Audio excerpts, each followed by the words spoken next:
Katakan kalau kita gajinya UMP Jakarta lah ya, kita ambil yang sekarang sebelum naik yaitu rata-rata kurang lebih 5 juta. Kita hidup di Jakarta dengan yang biaya kehidupannya juga lumayan mahal. Katakan orang ini ngekos, terus akhirnya kena pinjol karena untuk memenuhi kebutuhan-kebutuhan primer. Atau misalnya orang ini sandwich generation juga begitu berkontribusi terhadap keluarga. Kira-kira untuk melunasi hutang, bagaimana caranya? Apakah memang harus mengorbankan kebutuhan-kebutuhan primer kah? Karena mengingatkan ya kalau kita bicara 5 juta tinggal di Jakarta aja udah ketat gitu Ci Olive. Gimana Ci Olive? Mungkin makan 3 kali jadi sekali ya. Iya, buat bayar pinjol. Iya, oke jadi gini, Sania sama Dina tahu nggak di Indonesia itu banyak orang yang mereka tahu mereka punya utang, tapi mereka tuh nggak tahu sebenarnya nominal utangnya mereka tuh berapa banyak. Jadi seakan-akan kayak saya mampu aja nih nyicil. Padahal kalau di total sebenarnya utangnya tuh udah di luar kemampuannya mereka gitu. Jadi poin pertama yang harus dilakukan adalah harus catat dulu nih.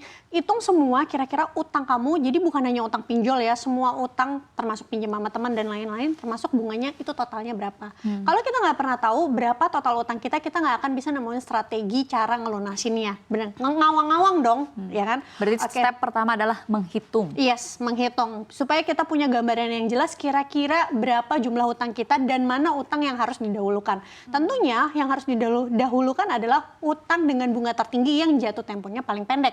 Gitu. Misalnya ada yang jatuh temponya minggu depan nih, kan ada ya orang yang punya utang pinjol tuh misalnya 10, bahkan ada yang lebih gitu. Nah itu harus cari tahu mana yang jatuh temponya paling pendek, itu yang harus dilunasin duluan. Gitu ya, mau itu jumlahnya gede atau kecil itu harus dilunasin. Kenapa? Karena kalau telat bayar nanti dia bunganya ngegulung lagi. Karena aku pernah bikin studi kasus nyobain si pinjol itu karena mentorku tuh ada ngomong, kita mau ngasih saran ke orang yang pakai pinjol, tapi kalau kita aja nggak pernah tahu apa yang ada di dalamnya, Betul. it works strateginya enggak kan, gitu kan. Makanya waktu itu aku coba nih, jadi aku coba sengaja telat bayar. Per harinya itu bisa 0,5%. Berarti hari kedua 0,5% lagi tapi dihitung dari kompon. Dari kompon yang sebelumnya ya. Jadi misalnya dia dari 1 juta, misalnya 0,5%, katakanlah jadi 1.050.000. Hari berikutnya dari kompon 1.050.000. Bukan dari kompon 1 juta. Nah ini banyak orang yang nggak tahu. Ketika kamu nggak selesaiin yang hutang jatuh temponya paling pendek, dia kompon terus, makin gede makin susah nantinya, oke? Yang kedua adalah coba lihat di rumah punya aset apa. Aset tuh nggak mesti kayak kalian harus punya tanah, harus punya rumah, enggak ya. Aset apapun itu yang masih layak pakai bisa dijual. Contoh nih, kamu punya baju yang sebenarnya atau blazer yang kamu nggak perlu banget, atau sepatu, atau misalnya motor di rumah ada 2. Dibanding kamu kejerat pinjol, mendingan 1 jual, bener nggak? Atau kamu turunin gaya hidup dulu. Oke, kalau kamu kerjanya di Jakarta, kan transportasi umum tuh masih mudah diakses ya, memang rasanya nggak enak, ngilangin kenyamanan tuh rasanya nggak enak, tapi kan skala prioritasnya adalah sekarang nyelesain utang. Oke, jual dulu kendaraannya supaya bisa ngelunasin utang. Oke, yang ketiga tekan pendapatan, tapi tadi kalau udah nggak bisa ya udah pasti harus naikin, tekan pengeluaran. Kalau udah nggak bisa berarti kan naikin pendapatan. Yang kelima ngobrol sama keluarga besar.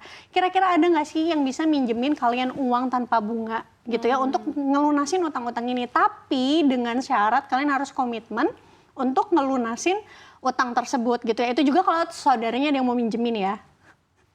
Oke. Nah, Ciolnya kalau misalnya kita, tadi kan menambah income gitu ya, tapi kan menambah income juga nggak gampang nih, Ci.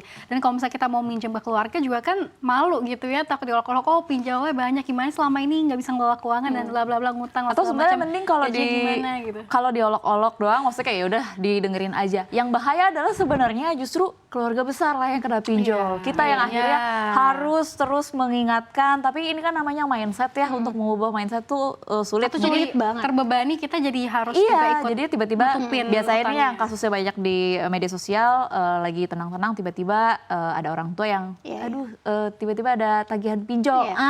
Itu yang ngeri sebenarnya. Pasangan sendiri aja tiba-tiba atau pasangan sendiri. Gimana Ci Olive? Oke, jadi kalau misalnya demikian memang kita lihat diri kita punya kemampuan nggak untuk ngebantu ya.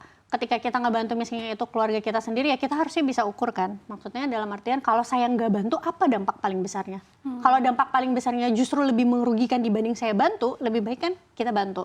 Tapi semampunya. Tapi juga harus ya memang ini agak nggak gampang diterapin, tapi juga harus bisa orangnya ini yang minjem uang ke kita harus juga bisa komitmen gitu. Kalau misalnya sekali itu dia nggak bayar ya udah ketahuan orangnya seperti itu, tinggal dibilang aja Lain kali kalau misalnya demikian, saya nggak akan bantuin lagi. Tapi kalau ke pasangan harusnya menurutku harus bisa lebih strict sih. Karena kan ke pasangan, kita ngobrolnya berdua nih, harus kasih tahu. Misalnya kita udah punya anak, kalau aku biasanya pakai caranya, kalau kamu gini terus, yang terdampak anak kita loh.